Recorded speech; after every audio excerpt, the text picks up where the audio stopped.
नमस्कार, मैं Rahul Raj easy way global पे आप सब लोग का स्वागत करते हैं, वेलकम करते हैं। सत श्री अकाल। कैसे हैं आप लोग? सब मस्त है ना? सबका पढ़ाई लिखाई एकदम बेहतर चल रहा होगा, किसी को कोई समस्या नहीं होगा। तो आज हम हाजिर हैं आपके लिए एक बहुत ही बेहतरीन सा टॉपिक लेके। और मेरे भाई जो इसरो DRDO इस सब में जाना चाहते हैं उनके लिए सबसे ज़्यादा important topic, most important topic, जो बोला जाता है ना कि मस्ट वैल्यूएबल पर्सन, तो ये आप लोग के लिए मस्ट इम्पोर्टेंट टॉपिक में आता है मेंसुरेशन। इसरो में सबसे ज़्यादा क्वेश्चन यहीं से आता है। जिनको इसरो का सपना है, BARC बार्क का सपना है, तो इस टॉपिक को मिस ना करें।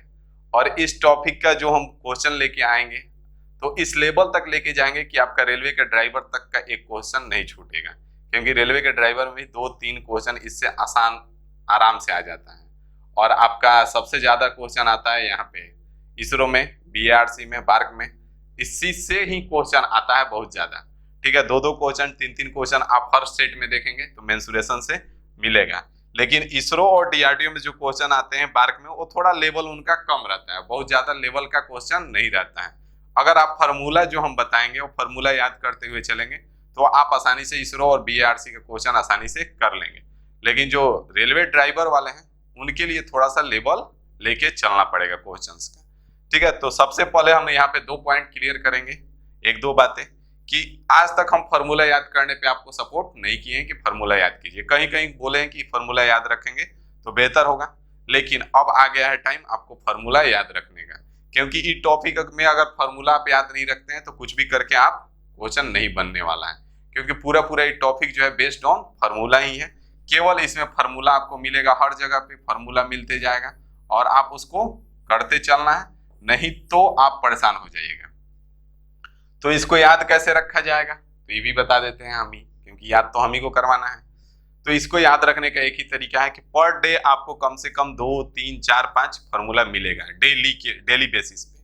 ठीक है, क्योंकि हम एक बार में फार्मूला आपको नहीं लिखवाएंगे, कारण कि एक बार लिखवा देने पे ना याद होगा, वो लिख के रखा रह जाएगा। तो जैसे जैसे क्वेश्चन हम लोग करते जाएंगे वैसे वैसे फार्मूला हम आपको समझाते जाएंगे, दिखाएंगे भी कि फार्मूला जहां पे डेरिवेशन का जरूरत होगा वहां पे हम फार्मूला दिखाएंगे भी कि फार्मूला बना कैसे।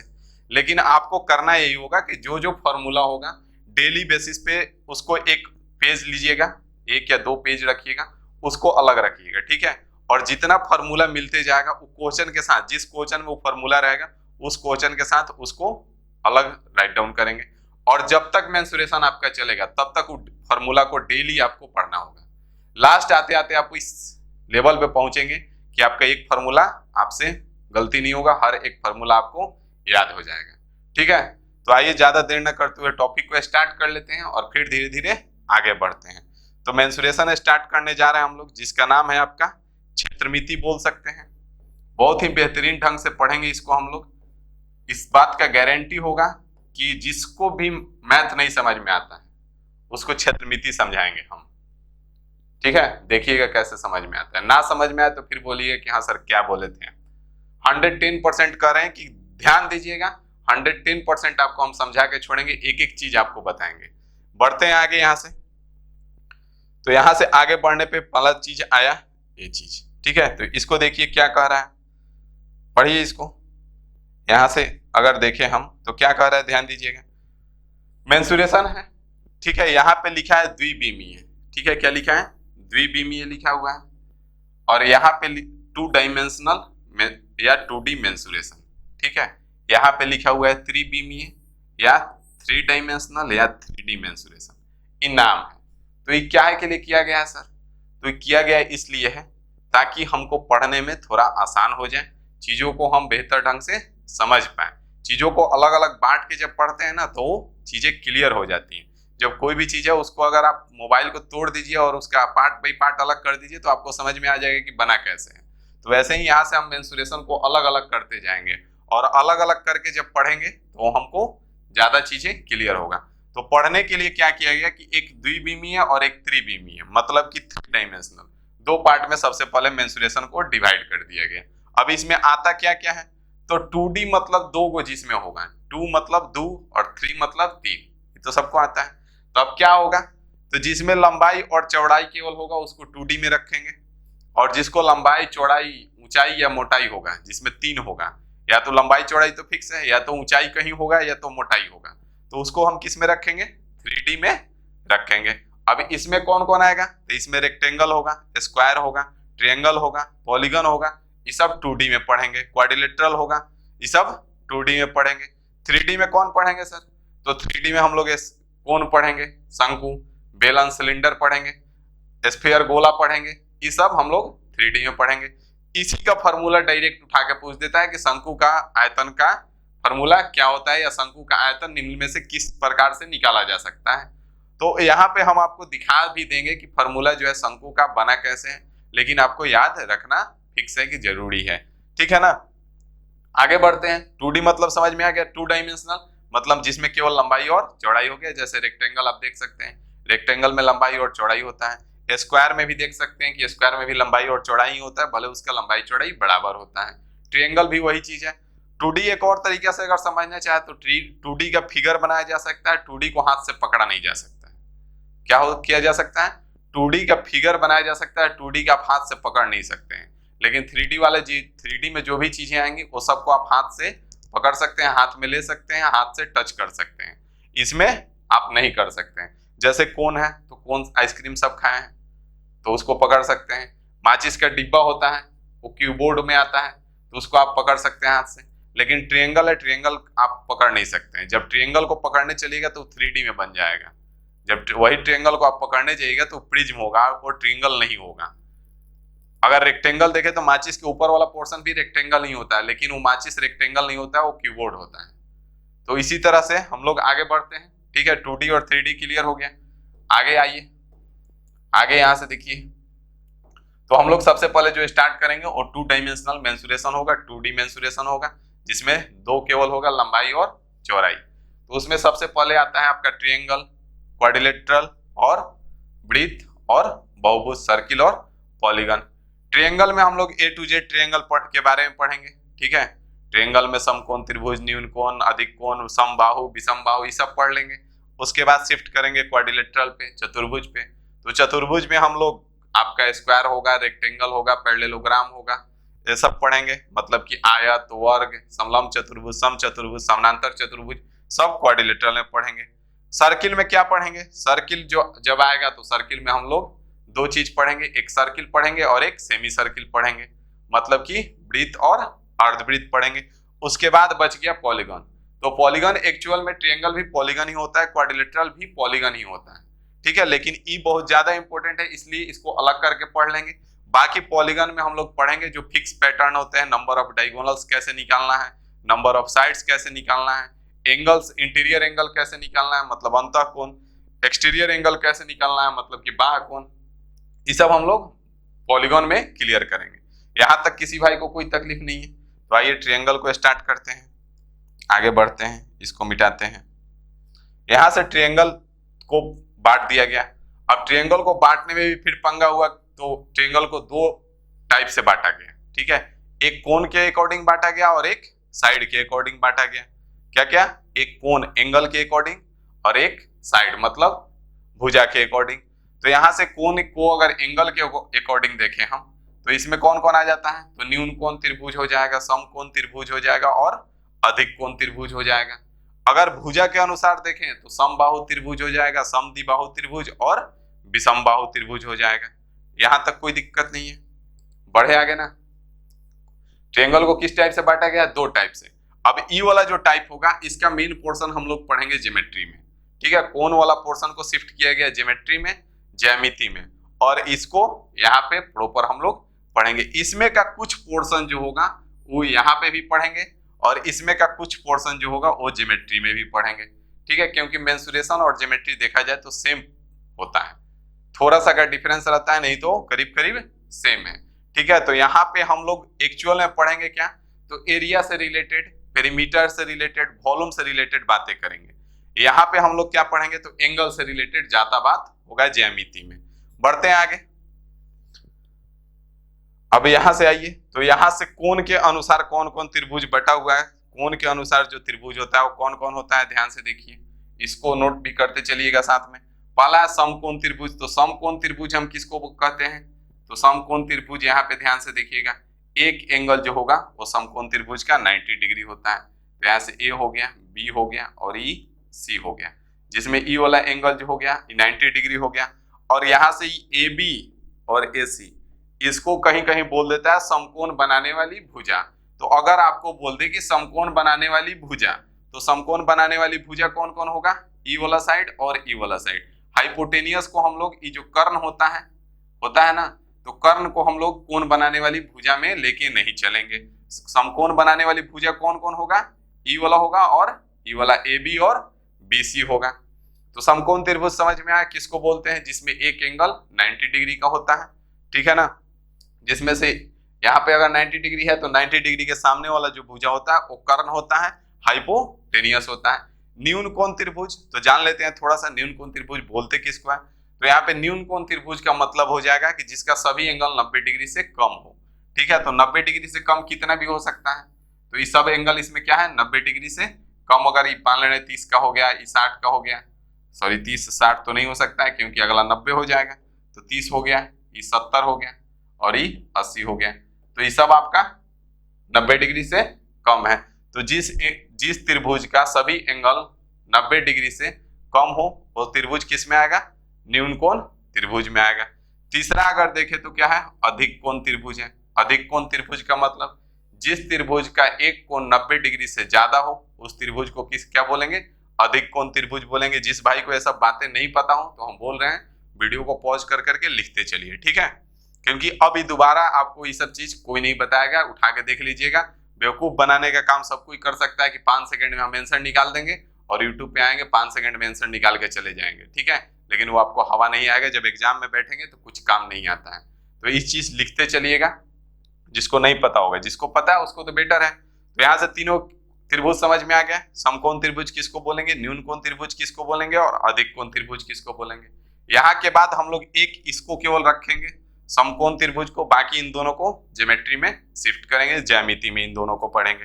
तो समकोण त्रिभुज को पढ़ेंगे यहाँ पे, अभी हम आगे बढ़ते हैं, अभी भुजा के अनुसार बाकी है। तो यहाँ से भुजा के अनुसार कौन कौन त्रिभुज है ध्यान दीजिएगा।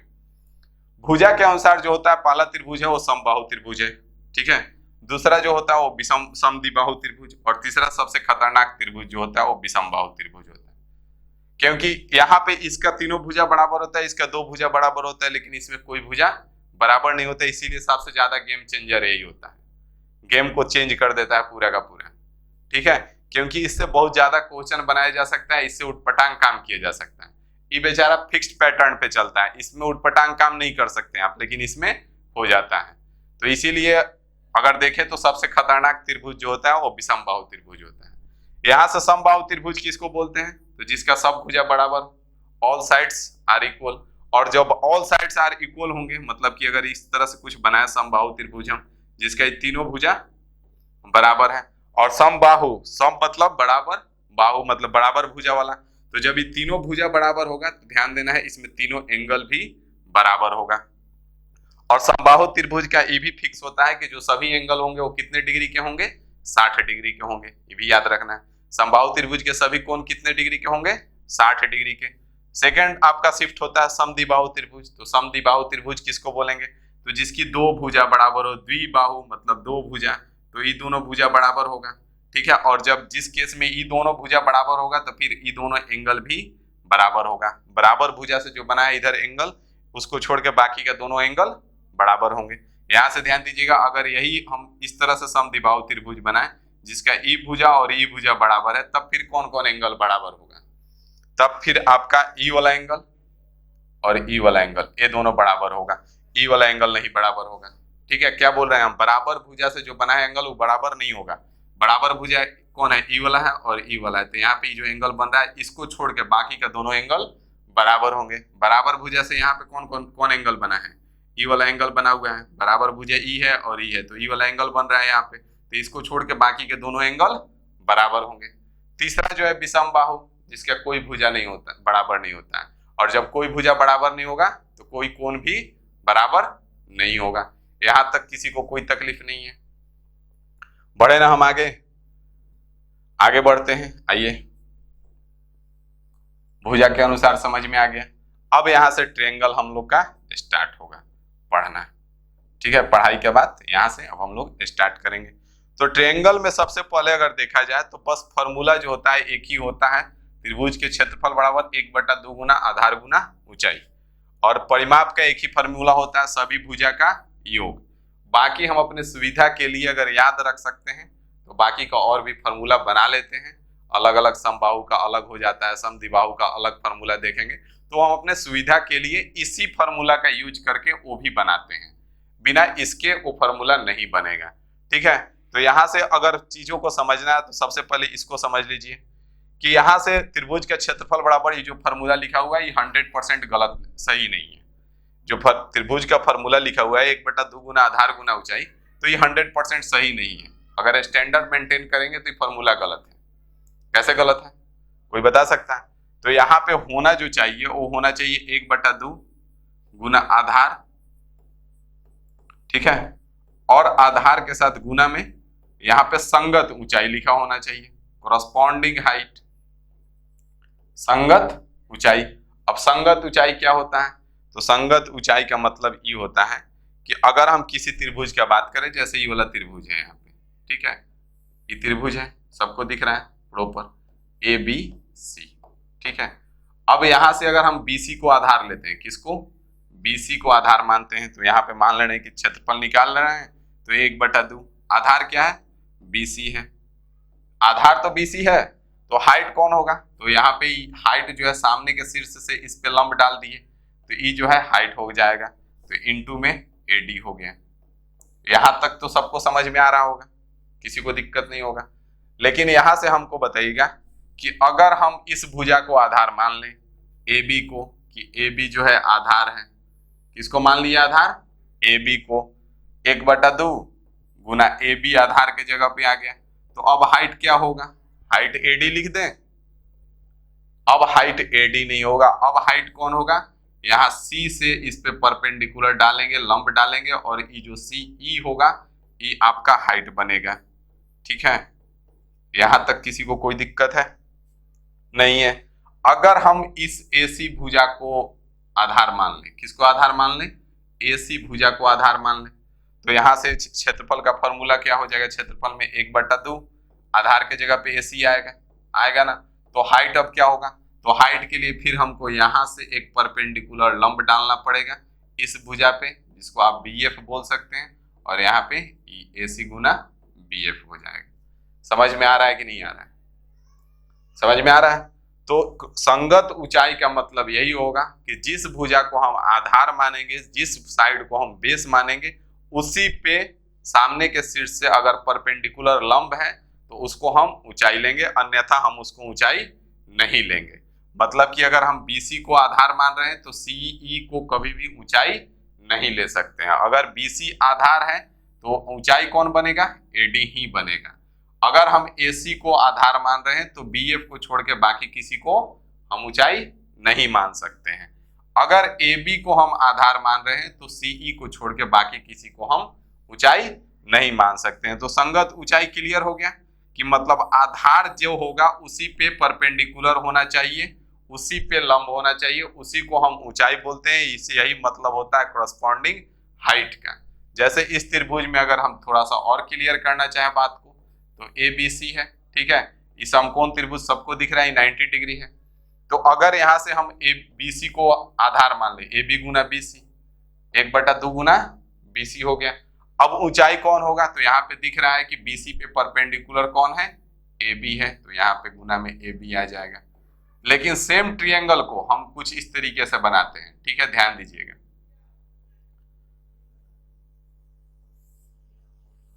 ठीक है, यहाँ पे AC हो गया और ये B हो गया।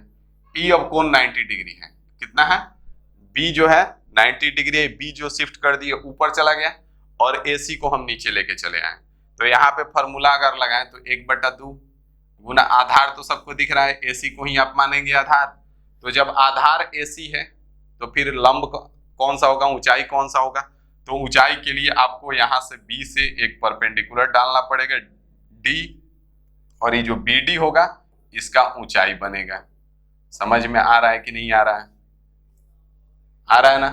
तो यहाँ से BD जो है इसका संगत ऊंचाई के जगह पे आएगा। तो संगत ऊंचाई क्लियर हो गया। सबसे पहला पॉइंट इसमें ही समझाना था हमको कि संगत ऊंचाई किसको बोलते हैं, क्योंकि हम लोगों से ऐसा मिस्टेक होता है कि यहाँ पे बीसी पता है और यहाँ से बीडी पता चल गया, तो अरे यार ये तो बीसी आधार हो जाएगा और ये बीडी हाइट हो जाएगा, क्योंकि लंब है। तो लंब रहने से केवल मतलब नहीं है, मतलब है कि जिस भुजा को हम बेस मान रहे हैं उसी पे परपेंडिकुलर होना चाहिए, तभी हम उसको ऊंचाई ले सकते हैं। यहाँ तक कोई दिक्कत नहीं है। बढ़ते हैं आगे, ठीक है ना। आइए आगे आते हैं। तो फॉर्मूला लिखते चलना है, इसको राइट डाउन करते चलिएगा और इस चीज को एक बार दो बार देख लीजिएगा ताकि संगत ऊंचाई वाली बात क्लियर हो जाए पूरी तरह से। यहां से आगे आता है और एक त्रिभुज उठाते हैं जिसका नाम है समकोण त्रिभुज, सबसे बेहतरीन त्रिभुज। इसके बिना यहाँ पे भी आपको परेशान करेगा, ठीक है। BC B है यहाँ पे और ये A है, ABC है। तो ये समकोण त्रिभुज जो है बहुत ही बेहतरीन त्रिभुज है। इसके बिना एक टॉपिक पढ़ना है आप लोग को, एक चैप्टर पढ़ना है त्रिकोणमिति। इसके बिना उसका अस्तित्व नहीं होता। अगर ये त्रिकोणमिति अगर ये नहीं होता समकोण त्रिभुज, तो त्रिकोणमिति नामक टॉपिक आपके पास नहीं होता। तो समझ लीजिए कितना इंपॉर्टेंट ट्रायंगल है।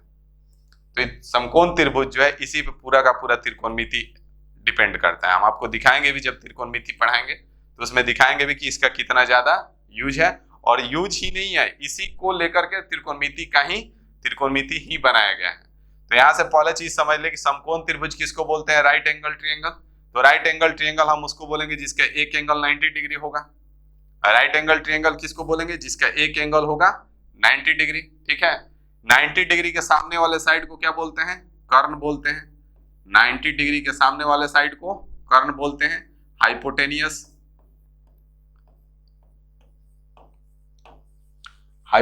बोलते हैं। इसको क्या बोलते हैं, तो बेस बोलते हैं, आधार, ठीक है। आधार बोलते हैं, बेस। इसको क्या बोलते हैं, लंब बोलते हैं, परपेंडिकुलर।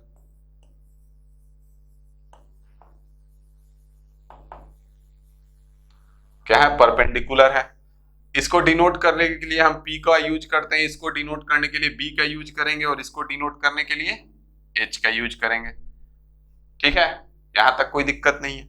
अब इसका भी क्षेत्रफल, तो इसका क्षेत्रफल जो होता है ये भी नॉर्मल फॉर्मूला से हम लोग निकाल सकते हैं। त्रिभुज का क्षेत्रफल बराबर 1/2 गुना आधार गुना संगत ऊंचाई। आज के बाद कोई भी अगर त्रिभुज का फॉर्मूला पूछे आपसे तो क्या बताएंगे, 1/2 गुना आधार गुना संगत ऊंचाई। ऊंचाई केवल नहीं बोलना है, ठीक है, क्योंकि आज से आपके पास नॉलेज है, इस चीज का दिखना चाहिए।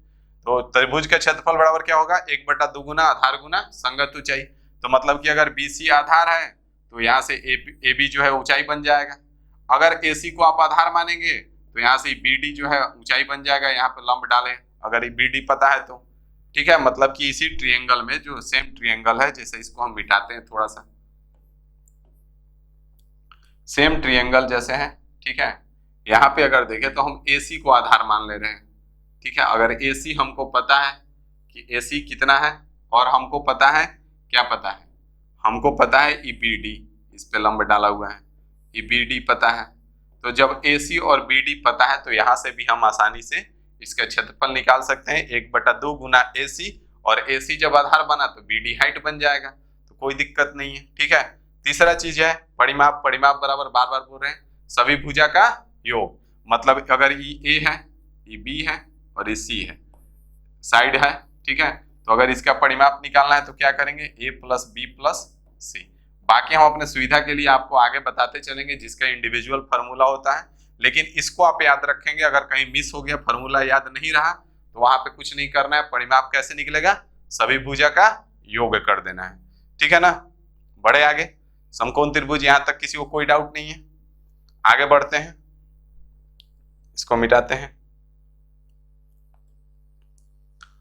यहां से समकोण त्रिभुज का बात निकला है तो कुछ आपको हम समझा दें और समझ लीजिए, आप भी ज्यादा बेहतर रहेगा। यहां से अगर हम देखें तो ध्यान दीजिएगा, एक त्रिभुज बनाते हैं, समकोण त्रिभुज है। यहां से त्रिभुज हम ले सकते हैं, फिर ले लेते हैं यहीं से। तो ड्रामा कर रहा है कि नहीं, त्रिभुज नहीं है, त्रिभुज नहीं है, इसको लेते हैं तो ज़्यादा बेहतर रहेगा, लेकिन ये भी वही है, इसको लेने से कोई फायदा नहीं है। कोई फायदा है? किसी को कोई फायदा दिख रहा है? कोई फायदा नहीं है, इसको हटाते हैं, खुद से बनाते हैं।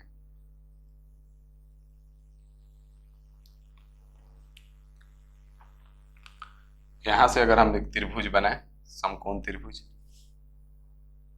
ठीक है, ये रहा आपका एक समकोण त्रिभुज, छोटू मोटू, ठीक है ना। अब इसमें फिगर में मत जाइएगा, कृपया करके, इतना कष्ट करेंगे कि फिगर पे ध्यान नहीं देंगे, इसको मान लेंगे कि क्या है, समकोण त्रिभुज है ABC, जिसमें ये एंगल 90 डिग्री है। अभी हम आपको बताएं कि इसको डिनोट करने के लिए H का यूज करेंगे, इसको डिनोट करने के लिए B का यूज करेंगे, और इसको डिनोट करने के लिए P का यूज करेंगे। पीछे बता चुके हैं, इसको हाइपोटेनियस बोलते हैं, इसको बेस बोलते हैं, इसको लंब बोलते हैं। अब बात आती है किसकी? पाइथागोरस अंकल की। याद है पाइथागोरस अंकल? तो पाइथागोरस अंकल इतने बेहतरीन आदमी थे कि इतना कुछ दे के गए कि जिसको मैथ नहीं समझ में आता, सबसे ज्यादा गुस्सा उन्हीं पे है, ठीक है, कि अगर वो नहीं होते तो इस समकोण त्रिभुज में कुछ उटपटांग नहीं किया जा सकता था, ना ही त्रिकोणमिति बन सकता था। तो यहां से पाइथागोरस अंकल बोल के गए कि कोई भी समकोण त्रिभुज जो होगा, उसमें जो होगा वो H का स्क्वायर बराबर होगा किसका? P का स्क्वायर प्लस B के स्क्वायर। मतलब कि कर्ण का स्क्वायर जो होगा वो बराबर होगा किसका? लंब का स्क्वायर के, लंब का स्क्वायर प्लस आधार का स्क्वायर। यहां तक किसी को कोई समस्या नहीं है कि है? मतलब कि यहां से अगर किसी भी त्रिभुज में सबसे बड़ा वाला भुजा जो है, इसका स्क्वायर जो है वो बाकी दो भुजा के स्क्वायर के सम के बराबर आता है, तो कौन सा त्रिभुज होगा? समकोण त्रिभुज होगा। क्या समझे? हम यूज किसका करेंगे? अगर कोई भी त्रिभुज है, तीन गो साइड हमको पता चल गया, ठीक है, जैसे हमको पता चल गया 3 4 5, तो अगर इस ट्रायंगल कैटेगरी में देखें तो विषम बाहु त्रिभुज है। 3 4 5 कौन सा है? विषम बाहु त्रिभुज है। तो विषम बाहु त्रिभुज में फॉर्मूला जो होता है थोड़ा सा टफ पड़ता है, रूट के अंदर चला जाता है। तो एग्जामिनर जो होता है वो इसी प्रकार का खेल खेलता है हम लोग के साथ कि विषम बाहु त्रिभुज को ही समकोण त्रिभुज बना के देता है, ठीक है। अगर आप थोड़ा सा मिस्टेक करेंगे तो इसको विषम बाहु पे लेके जाएंगे। अगर आपके पास थोड़ा सा जो अभी हम बताने जा रहे हैं उसका नॉलेज है तो ये तुरंत समकोण त्रिभुज बन जाएगा। तो ये बनेगा कैसे? तो इसमें ध्यान देना है कि सबसे बड़ी भुजा, सबसे बड़ी भुजा क्या है? 5। ये जो 5 होगा ये हमेशा कर्ण होगा, सबसे बड़ी भुजा कर्ण होगा। तो अगर ये 5 का स्क्वायर करें बराबर, लंब और आधार में कंफ्यूज नहीं होना है, दोनों में से किसी एक को ले लेना है, ठीक है। तो लंब के जगह पे अगर हम 3 को ले लेते हैं, 3 का स्क्वायर, तो प्लस 4 का स्क्वायर हो जाएगा आधार, क्योंकि लंब हो गया और ये कर्ण हो गया तो बचेगा ये आधार। तो यहां से अगर देखें तो 5 का स्क्वायर 25 और ये 3 का स्क्वायर 9 प्लस 16, तो यहां से 25 बराबर क्या आ गया? 25 आ गया। मतलब ये सेटिस्फाई कर रहा है ना। मतलब कि जिस त्रिभुज का साइड 3 4 5 होगा वो कौन सा त्रिभुज बनेगा? समकोण त्रिभुज बनेगा। अभी 3 4 5 जो है एक, इसी को पाइथागोरियन ट्रिपलेट बोलते हैं। क्या बोलते हैं? Pythagorean triplet. मतलब कि पाइथागोरस अंकल का दिया हुआ है पाइथागोरियन ट्रिपलेट ही हम लोग अपने सुविधा के लिए इसका नाम दे दिए कि पाइथागोरियन ट्रिपलेट है, तो त्रिभुज कौन सा बनेगा? समकोण त्रिभुज बनेगा। मतलब कि जो त्रिभुज, जिस त्रिभुज का साइड इसको सेटिस्फाई कर देगा वो कौन सा त्रिभुज होगा? समकोण त्रिभुज होगा। तो यहां से अगर हमको पता चल गया कि वो 5 जो है कर्ण है, और यहां से अगर हम लंब और आधार में कंफ्यूज नहीं होना है, लंब और आधार में कभी भी कंफ्यूज नहीं होना है कि लंब किसको ले और आधार किसको ले, जिसका मन करे उसको ले लेना है। तो यहां से देखे तो अगर एरिया निकालना है तो आसानी से निकल जाएगा, 1/2 गुना 4 आधार हो जाएगा और ऊंचाई के जगह पे 3 आ जाएगा। यहाँ तो 2 दूना 4, तो 3 दूना 6, तो यहाँ से 6 आ जाएगा ना। और अगर यही आप नहीं समझ पाते कि समकोण त्रिभुज है तो इसको शिफ्ट करना पड़ता है विषम बाहु त्रिभुज में, और विषम बाहु त्रिभुज में बहुत ज्यादा टाइम लग जाता। तो फिर हम लोग जानेंगे कैसे कि कौन सा पाइथागोरियन ट्रिपलेट है। हर का तो स्क्वायर याद नहीं होगा, तो हम आपको बताते हैं, इसको मिटा देना। समझ में आ गया? कर्ण का स्क्वायर बराबर लंब का स्क्वायर प्लस आधार का स्क्वायर, सेटिस्फाई करेगा तो समकोण त्रिभुज होगा। अब यहाँ से ध्यान दीजिए, पाइथागोरियन ट्रिपलेट के बारे में बताते हैं। तो सबसे बेसिक पाइथागोरियन फंडामेंटल ट्रिपलेट हम लोग 3 4 5 को बोलते हैं, ठीक है। अभी 3 4 5 में अगर हम 2 से गुना कर दें, किससे कर दें, 2 से, तो क्या होगा 6, यहाँ 2 से कर दें तो ये क्या बनेगा 8, और यहाँ 2 से कर दें तो क्या बनेगा 10। ये 6 8 10 भी क्या है, ट्रिपलेट है। 10 का स्क्वायर 100 होता है, 8 का स्क्वायर 64, 6 का स्क्वायर 36, 64 में 36 जोड़ेंगे कितना आएगा 100 आएगा, तो 10 का स्क्वायर 100 होता है, सेटिस्फाई कर रहा है। अगर आप इसी 3 में 4 से गुना कर दें, 3 चौका 12, 4 चौका 16 और 5 चौका 20, 12 16 20 भी क्या है, ये आपका पाइथागोरियन ट्रिपलेट है। यहां से अगर हम इसी जो 3 4 5 है, 3 4 5, इसी में अगर हम 0.2 से कर दें, 1.2 से लेते हैं तो 1.2 से कर दें तो यहाँ पे 3.6 हो जाएगा। इसमें अगर 1.2 से करें तो 4.8 हो जाएगा, और इसमें अगर 1.2 से करें तो 6.0 हो जाएगा। मतलब कि 3.6, 4.8 और 6.0 ये भी क्या निकल के आया, पाइथागोरियन ट्रिपलेट निकल के आया। तो अब बताइए कि अगर आपको दे दे किसी ट्रायंगल का साइड 3.6 है, 4.8 है और 6 है, तो इसको आप पकड़ लेंगे कि ट्रिपलेट है।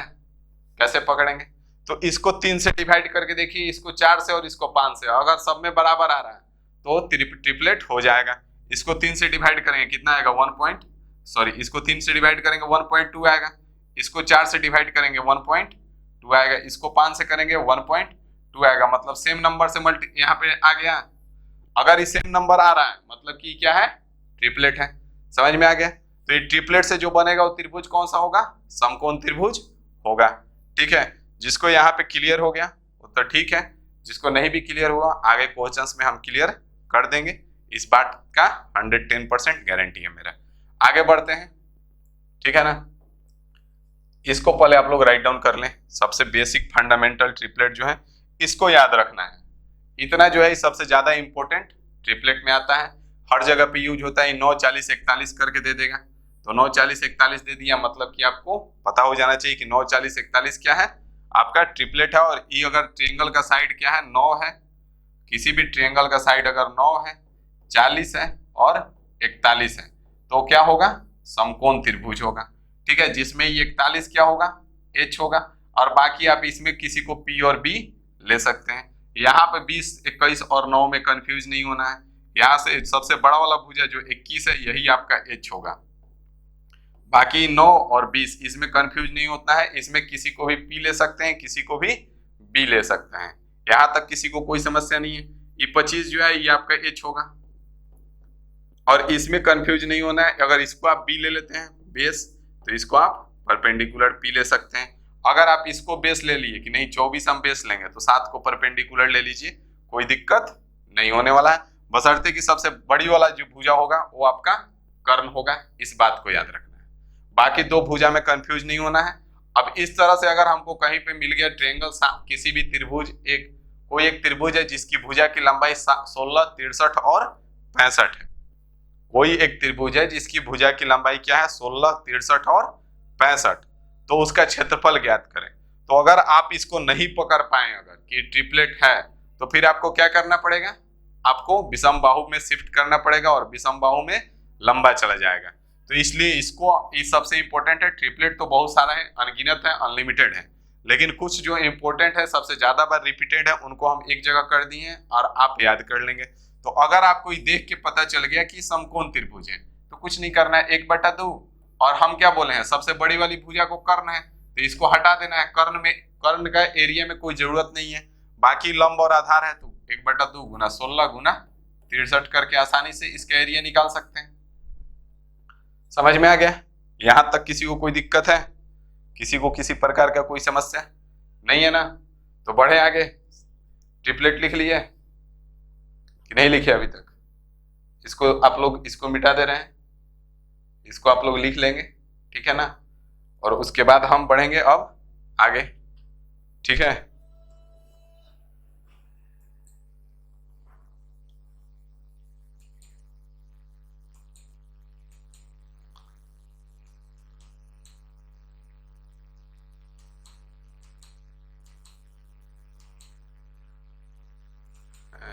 क्या हो रहा है,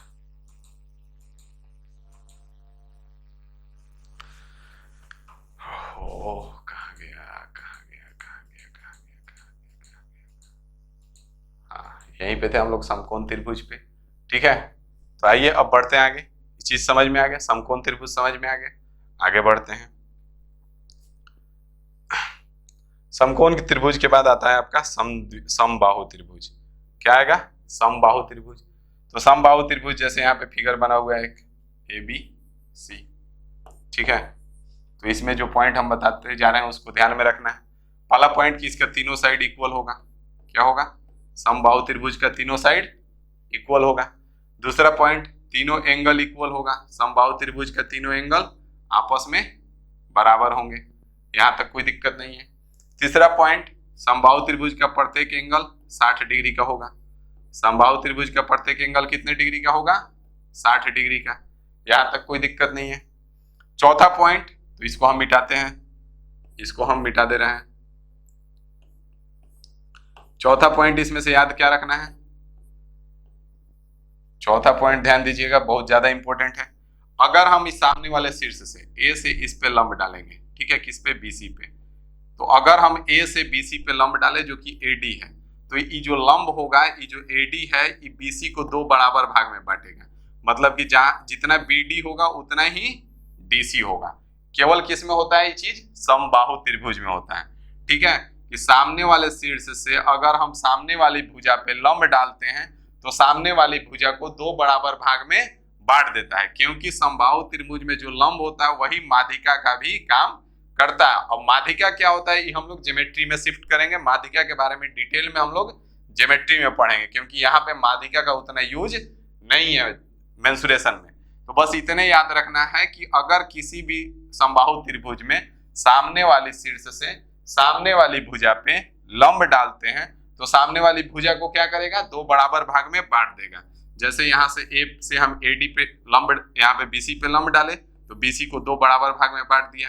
अगर हम इस B से AC पे लंब डालते हैं, ठीक है, इस B से AC पे लंब डालते हैं तो यहाँ पे BE हो गया, और AC को क्या करेगा? दो बराबर भाग में बांट देगा। मतलब कि जितना बड़ा AE होगा उतना ही बड़ा EC होगा।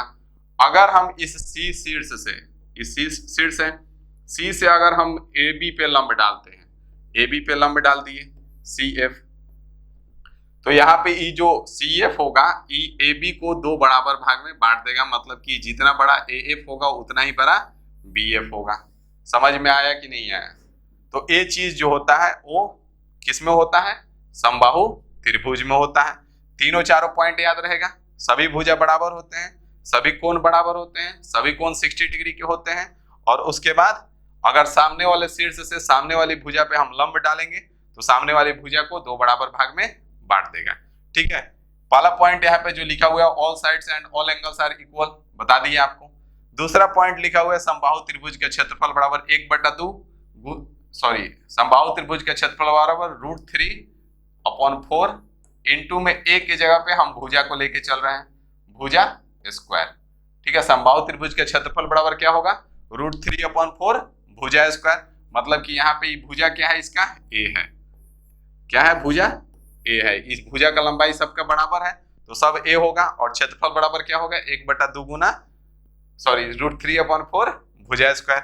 अगर हमको समबाहु त्रिभुज का ऊंचाई निकालना पड़ गया, क्वेश्चन आ जाता है डायरेक्ट, समबाहु त्रिभुज का ऊंचाई क्या होगा? तो यहाँ से समबाहु त्रिभुज का ऊंचाई देखिए निकालते हैं हम। पहले तो यहाँ से आपको बता दें कि समबाहु त्रिभुज का जो ऊंचाई होगा, अगर आप यहाँ से लंब डालते हैं तो ये भी समबाहु त्रिभुज का ऊंचाई होगा। यहाँ से अगर इस पे लंब डालते हैं तो ये भी समबाहु त्रिभुज का ऊंचाई होगा, और यहाँ से लंब डालते हैं तो ये भी समबाहु त्रिभुज का ऊंचाई होगा। और AD बराबर होगा BE के और बराबर होगा CF के। मतलब ये तीनों ऊंचाई इसका बराबर होगा, क्योंकि तीनों भुजा बराबर होता है। तो अगर हमको ऊंचाई पूछ दिया कि समबाहु त्रिभुज का ऊंचाई क्या है, तो अगर हमको भुजा पता है तो कुछ नहीं करना है, √3/2 इंटू भुजा, मतलब कि √3/2 गुने भुजा करके हम डायरेक्ट ऊंचाई निकाल लेंगे। नेक्स्ट लिखा हुआ है परिमाप बराबर, तो परिमाप बराबर सभी भुजा का योग ही होता है। ठीक है, तो यहाँ से अगर हम देखें तो इसका भुजा क्या क्या लिए हैं? A है, A है और A है। मतलब कि यहाँ से अगर हम जोड़ दें, ध्यान दीजिएगा, A प्लस A तो क्या हो जाएगा? 3A हो जाएगा, होगा ना। मतलब कि यहाँ से हम इसका एक और फार्मूला बनाना चाहें तो बना सकते हैं। 3 और A क्या है? A भुजा है, तो A की जगह पे हम भुजा लिख सकते हैं, तो 3 गुना भुजा हो जाएगा। तो तो इस समबाहु त्रिभुज का स्पेशल परिमाप का फॉर्मूला हो जाएगा 3 गुना भुजा। ठीक है, निकला कहां से? सभी भुजा के योग से ही निकला।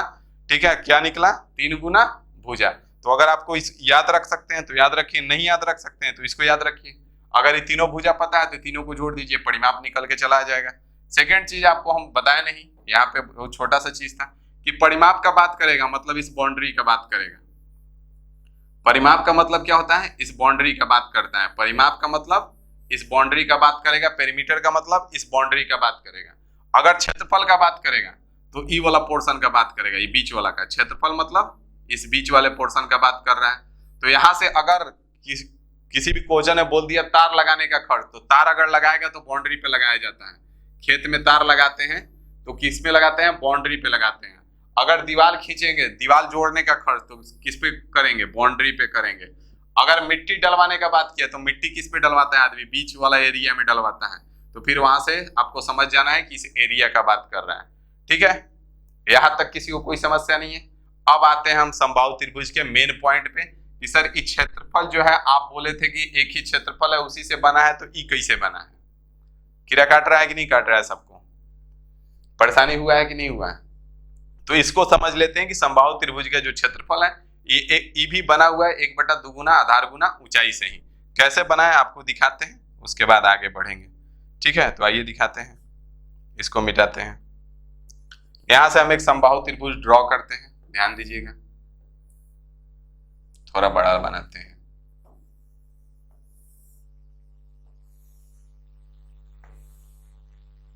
यहाँ पे ए है और ये बी है और ये सी है।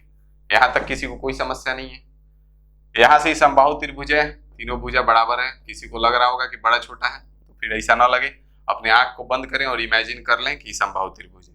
ठीक है, यहां से समबाहु त्रिभुज है, यहां से हम इस पे लंब डालते हैं, इस पॉइंट से। ठीक है, इस पे लंब डालें। जब लंब डालें तो ई और ई बराबर होगा, यहां से यहां तक और यहां से यहां तक बराबर होगा या नहीं होगा? अभी बताएं हम आपको कि अगर सामने वाले शीर्ष से सामने वाली भुजा पे लंब डालेंगे तो सामने वाली भुजा को 2 बराबर भाग में बांट देगा। हम लोग समबाहु त्रिभुज के भुजा का जो साइड है वो किसको लेके चल रहे हैं? शुरू से ए को लेके चल रहे हैं। मतलब यहां से यहां तक का डिस्टेंस ए है, यहां से यहां तक का डिस्टेंस कितना है? ए है। और यहां से यहां तक का डिस्टेंस कितना है? ए है। ठीक है, यहां तक किसी को कोई समस्या नहीं है। अब जब यहां से ये पूरा ए है, ध्यान दीजिएगा, ये पूरा कितना है? ए है। तो ये बीच वाला जो इतना है आधा, ये कितना हो जाएगा? a/2 हो जाएगा आधा, और ये भी a/2 हो जाएगा आधा। होगा या नहीं होगा? ये वाला जो पोर्शन होगा यहाँ से यहाँ तक, तो ये कितना होगा? a/2 होगा या नहीं होगा? और यहाँ से यहाँ तक भी a/2 होगा, क्योंकि पूरा क्या है? a है। तो पूरा a है तो ये a/2 और ये a/2 हो जाएगा। अब यहाँ से हम एक इसमें से एक छोटू ट्रायंगल को अलग करते हैं। ध्यान दीजिएगा कौन सा ट्रायंगल को हम ले रहे हैं, जल्दी से बताइएगा। यहां से हम एक छोटू ट्रायंगल जो है, यहाँ पे डी इसका नाम दे देते हैं, इस पॉइंट का ए डी और सी। एक छोटू ट्रायंगल आपको दिख रहा है इसमें, कौन सा ट्रायंगल? A D C. इस ट्रायंगल को हम अलग कर दिए, यहाँ पे बना दिए, जिसमें यहाँ पे लंब है 90 डिग्री है। अभी बन के कौन सा ट्रायंगल तैयार हो गया? समकोण त्रिभुज बन के तैयार हो गया, जिसमें ई तो ए है ना, और ई यहाँ से यहाँ तक कितना है? a/2 है, मतलब कि ई a/2 है। अब ई क्या है? तो ये हाइट का काम करेगा। ई इसमें हाइट है ना, h है, तो यहाँ पे भी h रखते हैं। ठीक है, चाहे l लेके चलते हैं, यहाँ पे h अच्छा नहीं लगेगा, तो यहाँ पे l लेके चलते हैं, तो यहाँ से ई l हो गया। ठीक है, अब यहाँ से पाइथागोरस अंकल क्या बोल के गए हैं कि कर्ण का स्क्वायर बराबर लंब का स्क्वायर प्लस आधार का स्क्वायर। कर्ण क्या है? यहाँ पे समकोण त्रिभुज, ई समकोण है तो ये ई वाला भुजा कर्ण होगा। शुरू से बताते आ रहे हैं कि समकोण के सामने वाली भुजा कर्ण होगी, 90 डिग्री एंगल के सामने वाली भुजा कर्ण होगी।